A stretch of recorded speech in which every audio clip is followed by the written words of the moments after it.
podcast Hospital da Luz, onde os nossos especialistas falam do que sabem. Durante a gravidez há sempre demasiadas coisas para preparar e planear. E parece não haver tempo para tudo, entre as obrigações da vida do dia-a-dia e as necessidades de organizar o futuro próximo, com uma nova criança e a família a crescer, claro. Mas há dúvidas inevitáveis que surgem ao longo desta jornada de 9 meses. É menino ou menina? Vai nascer no dia previsto ou não? Faço parte vaginal ou cesariana? Teresa, olá. Também tiveste dúvidas existenciais deste tipo? Olá, Graça. Claro que tive. Tu já me conheces, já sabes. Pois já sei, tu estás sempre cheio de dúvidas, bem parecia. Bom, mas antes de avançar... mas nós temos aqui especialistas, precisamente, para responderem. Exatamente. Antes de avançar, acho que devíamos apresentar-nos, claro. Já sabemos que tu és a Teresa. A Teresa O'Neill é comigo, que sou a Graça Rosendo, produtora e host deste podcast.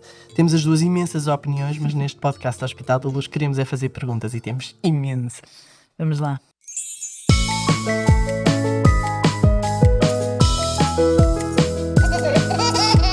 Bebê a caminho. A pergunta não é linear, nem será certamente uma mera questão de escolha individual.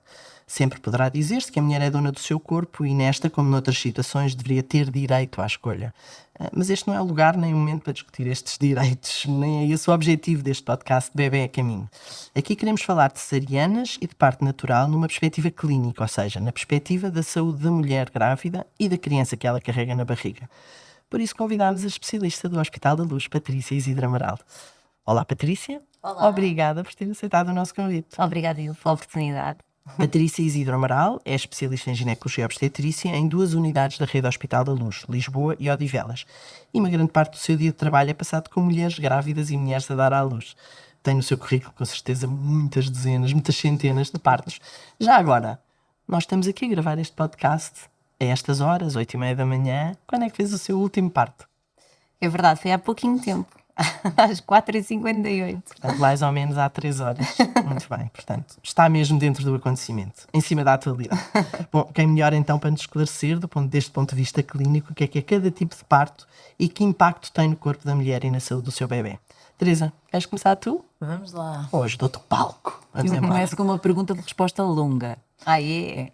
Vamos a isso. Quando se decide entre cesariana ou parto vaginal, o que é que está, quais são as causas que levam a esta decisão? É a segurança da mãe, a segurança do bebê, a segurança dos dois e outras coisas? O que mais? Então, existem indicações clínicas para a cesariana. Portanto, o parto vaginal é o parto mais fisiológico e, se tudo decorrer dentro da normalidade, é o parto com menos impacto na saúde da mulher e mesmo no futuro.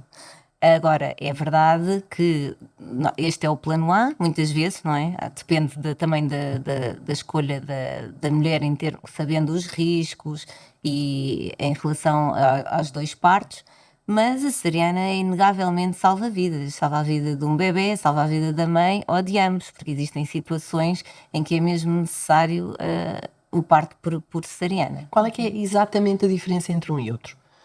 Em relação ao parto vaginal, existe uma contractilidade em que faz com que o colo vá apagando e vai fazendo a dilatação e o bebê vai fazendo o seu caminho no canal de parto até depois ter a expulsão do bebê por via vaginal. Enquanto que a cesariana é um parto mais cirúrgico, não é? Portanto, tem que se fazer uma incisão a nível abdominal, ir abrindo a parede até chegarmos ao útero e depois temos que fazer uma incisão no útero, portanto fica uma cicatriz para conseguirmos fazer o nascimento do bebê. Consegue dizer-nos assim as razões mais que mais justificam a realização de uma cesariana? Ou seja, por que razão é que optam por uma cesariana quando têm que decidir os médicos? Isto numa perspectiva clínica, claro. Nós hoje em termos de dia guidelines. dividimos as cesarianas em cesarianas programadas, urgentes ou emergentes. E mediante as situações que ocorrem, por exemplo, uma placenta prévia, em que a placenta está à frente do orifício interno por onde iria passar o bebê, do caminho do bebê, não é possível fazer um parto vaginal nessa situação e é uma indicação para cesariana. Sempre em relação ao prolapso do cordão, em que, por exemplo, rompe a bolsa e sai o cordão à frente da cabeça do bebê, também é da cabeça ou da apresentação, como esteja o bebê, pode estar sentado ou de pés, também aí é uma cesariana emergente, temos que ir a correr a fazer a cesariana porque tem risco de morte do bebê. Portanto, existem alguns critérios clínicos que têm, sem dúvida, indicação para parto por cesariana. Sim. E depois, por exemplo, um estado fetal não tranquilizador, temos uma monitorização de um bebê que não está bem, com o CTG, em que mostra já alguns sinais de sofrimento fetal. É uma cesariana urgente, temos que decidir então fazer o parto, se estiver longe de ser passível de fazer um parto vaginal, fazer o parto por via cesariana. Sim. E em relação ao parto vaginal, supostamente o bebê tem todo um caminho para percorrer durante estes 9 meses, não é? Dizemos que dá a volta. Quando é que supostamente dá a volta e quando é que está na posição certa para avançar com este parto vaginal? Só para as mães que estão ainda em processo de gravidez. Mães de primeira viagem, Exato. normalmente, têm dúvidas tão básicas como esta. Exatamente. Imagino que É assim, façam isso. ali normalmente por volta das 32, 33 semanas o bebê já começa a ficar de cabeça para baixo, às vezes pode ser mais cedo, outras vezes mais tarde. Já vi bebês virarem-se mais tarde, inclusivamente o que nós chamamos de situação instável, que é um bebê que está de cabeça para baixo ou de cabeça para cima, vai virando ali até à última da hora. Mas assim, por volta das 33 semanas, costuma, se for posicionar-se já de cabeça para baixo. Depois, se está bem posicionado, já é uma situação mais clínica e dinâmica. Mesmo durante o trabalho de parto, nós vemos o bebê vai rodando, ou pode estar a olhar para cima, depois pode olhar para baixo. Os movimentos da mãe na bola de pilates e das básculas e da bacia ajudam também a este posicionamento do bebê. Portanto, essencialmente num parto vaginal é muito importante, e eu costumo dizer isso às minhas grávidas, o trabalho de parto. E o trabalho de parto dá mesmo trabalho. Portanto, tem que haver ali uma colaboração. Não é só ficar deitada, pernas abertas à espera que aconteça. Exato. Exato. Portanto, a Quem já passou protagonista sabe, não é? é Exato. grávida, não é? Portanto, E isto dizer é assim, grávida. eu não quero ter dor. Foi o que me aconteceu a mim, por isso é que eu estou a dizer. Patrícia, qual é que é a diferença, ou o que é que significa o parto ser eutóxico e distóxico? Isso Então, vai. o parto eutóxico é um parto em que, sozinho, com a contractilidade que vai ocorrendo durante o trabalho de parto, nós não precisamos de intervir em nada, portanto, não precisamos de instrumentar. Esses são os partos que nós, quando existe o desejo de um parto vaginal, é os partos que são mais gratificantes, e foi o meu parto das 4h58 da manhã. Ótimo. Ainda bem para a grávida. Foi ótimo, e era o desejo da grávida, portanto isso é mesmo muito importante. E é importante em que nós não temos que intervir, a natureza por si só faz o seu trabalho, em que o bebê vai rodando e vai se posicionando no canal de parto até ao período expulsivo, onde a grávida depois também faz os esforços expulsivos até conseguirmos então que o bebê nasça, e nós estamos ali a apoiar e a motivar, mas ali a protagonista sem dúvida é a grávida, que faz o seu trabalho todo. Às vezes até me agradecem, obrigada, eu não fiz nada, Eu só assisti. eu só ajudei. Nós já estivemos aqui a conversar e eu já contei esta história, mas vou contar lá aqui na nossa conversa também. A mãe de uma amiga minha, quando estava a dar à luz um dos filhos, chegou à altura em que aquilo estava mais, enfim, na hora decisiva, e anunciou ao médico que desistia, que se queria ir embora. E que, pronto, olha, não vou ter mais esta criança, desisto, vou-me embora, posso-me ir embora. Isto acontece de facto? A dor às vezes é difícil de gerir, e já me aconteceu, senhoras grávidas queriam ter um parto vaginal e depois com a dor começarem a pensar, se calhar não quero um parto vaginal, mas depois acabaram em partos eutóxicos, mas a dor às vezes é difícil de Falando gerir. da anestesia e da dor, até que momento é que durante o trabalho de parto pode ser aplicada a epidural, ou fazer-se a epidural? Porque aqui existe... Então, olha, aqui existem Sim, a imensos nossa vida mitos. como mães e como Mitos, grávidas exatamente. melhorou muito desde Muitíssimo, que sim. inventaram esta coisa da epidural. É verdade, mas existem imensos mitos à volta da epidural, e acho importante também esclarecer e desmistificar. Então, primeiro, lá está, nós também estamos atentos ao que a grávida pretende, não é? Já fiz partos em que a grávida não pretendia fazer analgesia de trabalho de parto, e foram partos ótimos, porque existe realmente mulheres que conseguem ter um bom controlo da dor. Agora, Depois existem outras grávidas como eu, por exemplo, Que agradece. tenho 4 bebés e que não conseguia tolerar bem a dor, e acho que portanto, cada mulher tem que ter a sua escolha e nós estamos cá para apoiar a sua escolha. Mas existe o mito, por exemplo, que só se pode fazer analogia do trabalho de parto depois dos 3 centímetros. Hoje em dia o que diz a literatura é que se a grávida tem dor e pretende analgesia de trabalho de parto, pode ser feita a qualquer momento, mesmo que ainda não esteja com os 3 centímetros, que era, os antigos utilizavam muito esta prática. Em relação ao máximo, também não existe máximo. Pronto, existe o bom senso que se consiga fazer uma técnica, que é uma técnica, não é? Porque a analgesia de trabalho de parto podemos ter 3 técnicas em relação à analgesia do neuroeixo, que é a epidural, mas que a epidural às vezes demora um bocadinho mais tempo a instalar. Se a senhora estiver em dilatação completa com um parto já breve para ocorrer, muitas vezes fazem a raquianestesia, que também é a analgesia do neuroeixo, mas que tem uma ação mais rápida, e pois. portanto não existe um limite, desde que não esteja com a cabeça de fora e que haja ali um bocadinho para o anestesista fazer a uma analgesia. Se a grávida pretender ter analgesia, tentamos sempre que seja feita para ter a melhor experiência do seu parto. Nós já percebemos, já nos falou disso e vai-nos explicar um bocadinho mais o que é que há cesarianas programadas, que há, enfim, que há muitas mulheres que não querem o parto vaginal, quando chegar o momento, etc. Portanto, mas a verdade é que o parto envolve sempre alguma imprevisibilidade. Como é que prepara as suas grávidas para essa imprevisibilidade? A obstetrícia é assim, é imprevisível.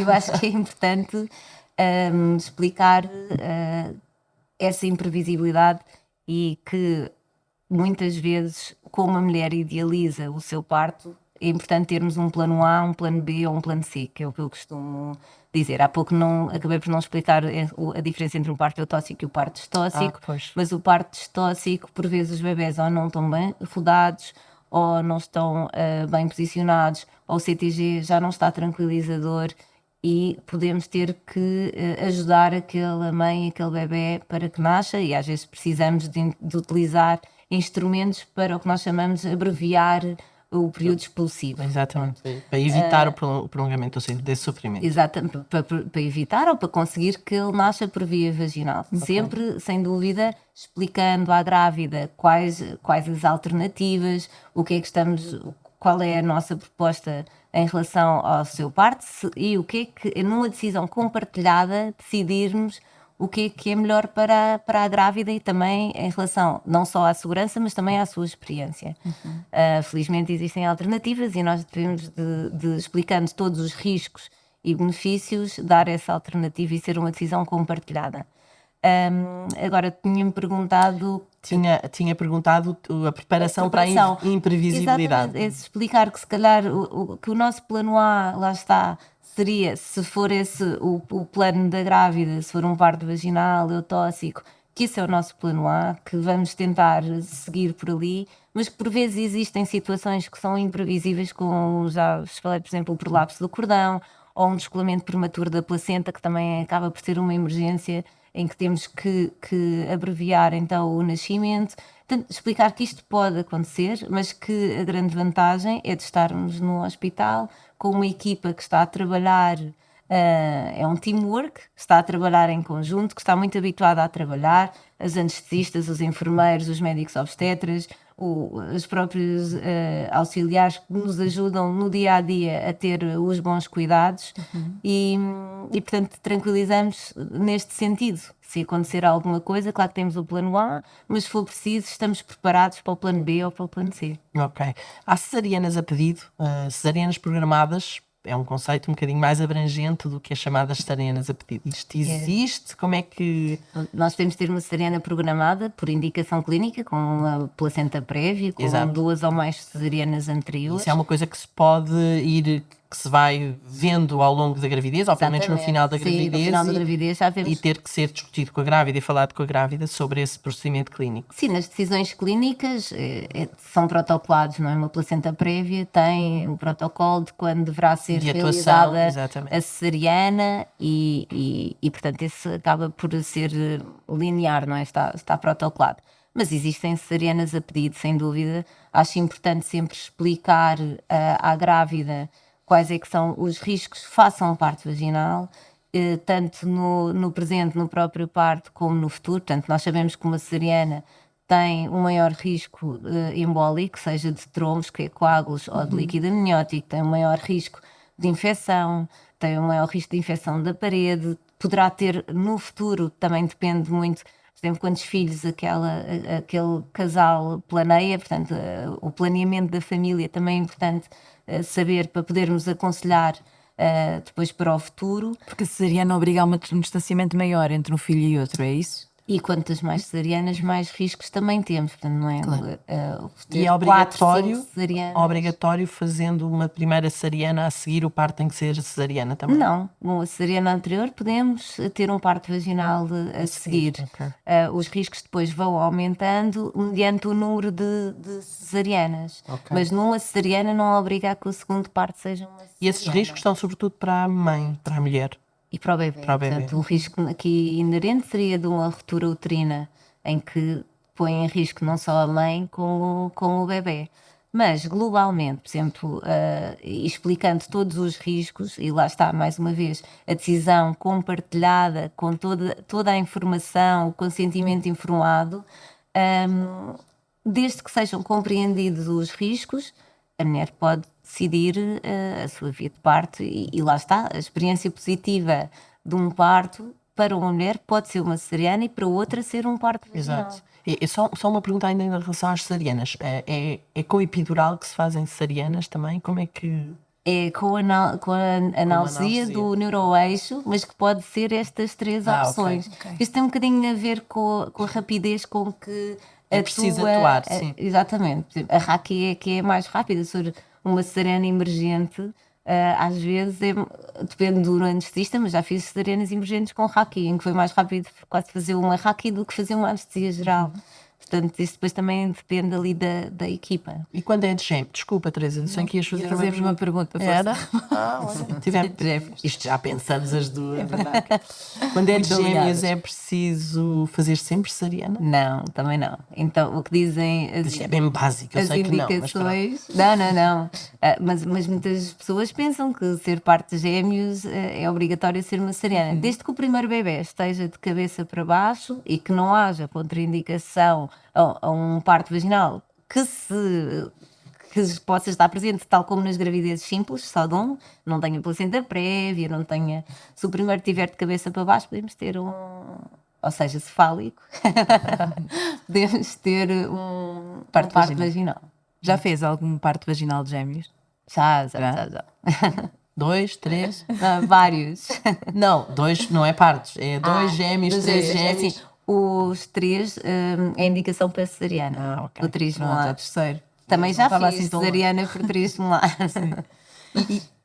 Agora pergunta tu. Agora vou falar já da recuperação da cesariana e do parto vaginal. O que é Eu que é ia mais perguntar fácil? se o pai pode acompanhar nas cesarianas. Pergunta lá quem é antes da recuperação. Pronto, então. Exato, é antes da recuperação. É só mais isto, Teresa. Gosta. O pai e o acompanhante podem estar também nas cesarianas? Sim, o pai ou o acompanhante podem estar. Então ali acaba por ser a gravidez deles, o parto deles e o bebê deles. Bom, estamos sempre a falar do Portanto, Hospital da Luz e da maternidade do sim, Hospital sim, da sim, Luz, sim. naturalmente.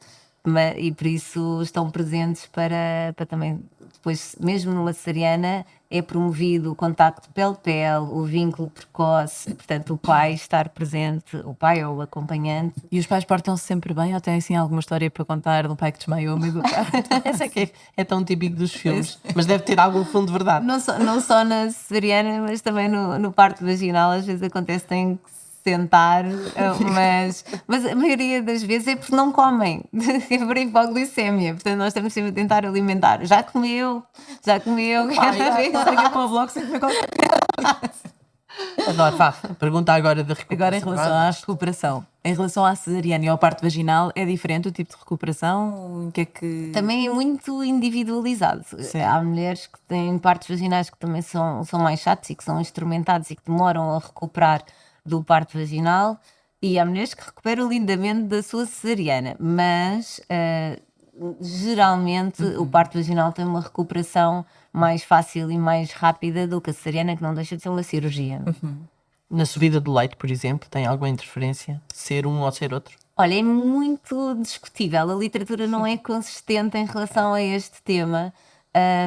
A grande maioria diz que não existe diferença. Existem poucos artigos que falam que pode demorar um bocadinho mais no parto por cesariana, mas hoje em dia os apoios à amamentação são tão grandes e, felizmente, que acho que se a mulher realmente quer amamentar, também tranquilizamos que não vai ser pelo parto ser por A, por B ou por C que vai fazer diferença. É depois muito importante a pega, a amamentação precoce A pega quer dizer o bebê começar a mamar. E a mamar bem, não é? E portanto também acho que é muito tranquilizante hoje em dia haver muitos apoios e eu digo sempre, olha, vão ajudá-la na questão da amamentação, se precisar de alguma coisa, peça. É um tema para um próximo podcast. Exatamente. É muito importante, muito importante.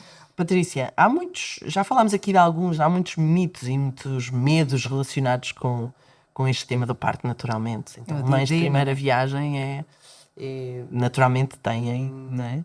Sim, muitos sustos, não é? O que é que lhe costumam perguntar assim de mais estranho nas suas consultas? Ou de mais útil, Mitos, não é? medos, ou estranho, útil, enfim, o que é que... O medo da dor acho que é uma das questões, apesar de... Falo por mim, exatamente. O meu plano de partos foi esse, não quer ter dor. E acho que se a grávida pretende fazer analgesia, acho que é muito tranquilo perceber que se tiver dor pode pedir analgesia independentemente da fase do trabalho de parto que está. E depois eu penso que seja também o receio do desconhecido. Aqui no Hospital da Luz temos a vantagem de nós conhecermos a grávida ao longo de 9 meses. Da sua jornada. E portanto eu muitas vezes digo que nunca irei fazer nada sem lhe falar com ela, sem lhe dizer o que é que se está a passar. Eu acho que a parte da comunicação em todas as áreas é fundamental, mas na medicina também, porque acaba por ser sempre uma situação em que estão a viver o desconhecido. Para nós é o nosso dia-a-dia, mas para a grávida... Esse planeamento e gestão de expectativas é essencial. Ainda bem que fala nisso, no tema do consentimento, mas há também um fator aqui importante, que é a experiência positiva com a equipa, por exemplo. É fundamental. Tudo isso é importante, não é? É fundamental o consentimento, a comunicação, nós irmos explicando o que é que está ou não está a passar, mesmo em relação à discussão da via de parto, não é? Às vezes não é o plano A que está a ocorrer, mas o facto de falarmos com a grávida, de percebermos a expectativa da grávida, nunca esquecendo, claro, a segurança da mãe e do bebê, mas termos esta decisão também compartilhada em que a grávida realmente lá está, é a sua gravidez. Porque isso é o seu bebé, tranquiliza é o seu todo o parto. momento, não é? E nós estamos cá em equipa para termos um parto em segurança, mas também promovermos uma boa experiência. Acaba por ser o início de uma nova fase e que é bom ter um dia de boa recordação, não é? Claro que sim. É verdade. Bom, apesar de existir muita informação sobre todo este tema relacionado com a gravidez e o parto, cada mulher, sobretudo se é grávida de primeira viagem, vai sempre querer tirar as suas dúvidas e ouvir as respostas diretamente do seu médico assistente. Nós hoje fizemos isso, tanto eu como a Teresa, não é a Teresa? É verdade. Imaginámos na consulta com a Patrícia Zida Amaral e pedimos-lhe que nos esclarecesse. Eu, que já não estou nesta corrida de gravidezes e partos há uma série de anos, acho que foi super útil. Eu também acho, foi muito útil, principalmente para as mães de primeira viagem. Não é? E por isso vamos agradecer à Patrícia, muito obrigada pela paciência para nos responder mesmo às dúvidas mais básicas e pedir-lhe para voltar, porque vamos ter muito mais temas neste podcast. Está convidada. Fica ao Está convite. convidada. Obrigada pelo convite. Bom, isto significa, como é óbvio, como disse a Teresa, que em breve voltaremos com mais episódios de Bebê a Caminho. Subscreva e siga esta e as outras rúbricas do podcast Hospital da Luz. Estamos em todos os canais. Até breve. Até breve.